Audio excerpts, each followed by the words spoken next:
Welcome to Agenda Edina, a news program summarizing the actions taken at City Hall that affect you most. I'm your host, Dorothea Marty. The Morningside Neighborhood Association is the first neighborhood association formally recognized by the City of Edina. Actually, the Morningside Neighborhood Association was formed in 2003, but it wasn't until a new policy went into effect that it became official at City Hall. After more than a year of study and cartography, the City Council recently approved a map defining neighborhoods and a policy for neighborhood associations. The policy is meant to encourage the formation of neighborhood associations to foster communication between residents, city staff, and officials, and facilitate interaction among residents living in the same area. So we have one organized neighborhood to date, Morningside, and we're hoping to have 5 by year end. And we think that if we can get to 10, this will just kind of build its own natural momentum, and people will want to jump on board as they see what types of things neighborhood associations are able to do. With the policy in place, residents have the opportunity to join city-recognized civic neighborhood associations. The Morningside Neighborhood Association voted to seek city recognition shortly after the policy went into effect in April. We have certain things that are in place where we know we'll be reaching out to our neighborhood association. So an example might be a zoning change or a park redevelopment. Street reconstruction would be another common topic.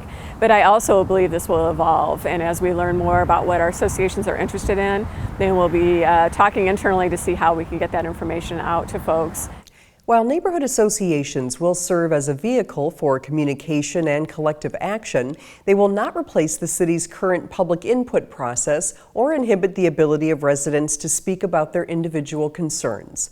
Groups interested in joining a city-recognized neighborhood association should contact the city's Community Development Department. It's time to pick your favorite of the 11 new sculptures featured in the 5th annual Edina Sculpture Exhibit. The new sculptures are on display at the Edina Promenade, Grandview Square Park, and 50th in France. The new pieces represent a mix of realism, whimsical, and abstract art.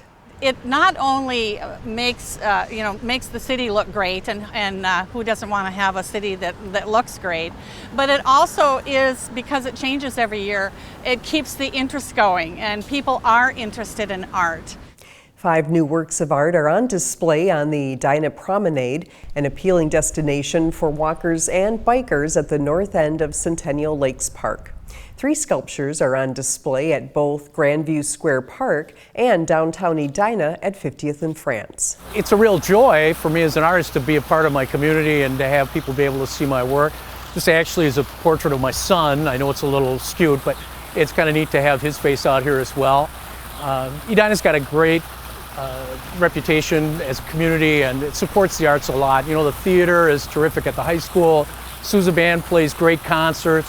And now to have this artwork out in the community, I think just adds to the quality of life here in Edina. Sculptures with the most votes will be named winners of the 2013 People's Choice Awards, which will be announced in October.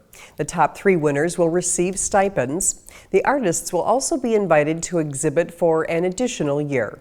Paper ballots can be found at each of the 3 sites in bright yellow, artful voting boxes. Hundreds of swimmers came out to the Edina Aquatic Center earlier this summer to honor Abbey Taylor and attempt to break a world record. In 2008, the 6-year-old Edina resident was fatally injured by a wading pool drain. Since then, her parents have worked to promote pool safety, including this latest idea, breaking the world record for the largest group swimming lesson. Edina 16's Dietrich Nissen was there and brings us the story. This is an event Abbey Taylor would have loved. As dozens of children, teenagers, and adults waited to enter the center's main pool, she was on their minds. Abbey was injured in 2007. While she was in the hospital, she asked us, am I going to be on TV?